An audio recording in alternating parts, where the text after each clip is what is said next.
ഒരാൾക്ക് തോന്നുകയാണ് എന്റെ ജീവിതം ഇങ്ങനെ കുറെ വെറുതെ പോയി, ഉസ്താദേ പണ്ടല്ല ഞാൻ എന്തെല്ലാം തമ്മാടിത്തത്തിലപ്പെട്ടു, എന്റെ ജീവിതം കുറെ വെറുതെ പോയി, തെറ്റിലായി ജീവിച്ചു പോയി.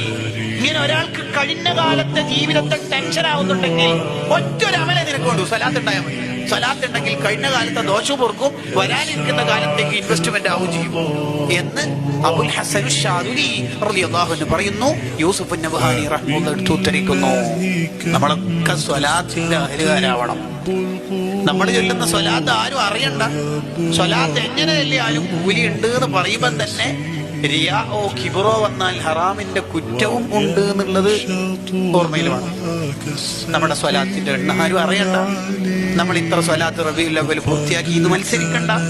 നമ്മളെ ബോധ്യപ്പെടുത്തിയാൽ മതി. സ്വലാത്ത് ചൊല്ലുന്നവന്റെ ഖൽബ് വേഗത്തിൽ നന്നാകും, സ്വലാത്ത് ചൊല്ലുന്നവന്റെ ജീവിതം നന്നായി കിട്ടും.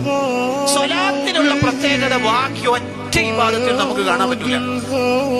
സ്വലാത്ത് ചൊല്ലുന്നു, ഒറ്റ സ്വലാത്തിലോടുകൂടി 10 ദോഷം പൊറുക്കും.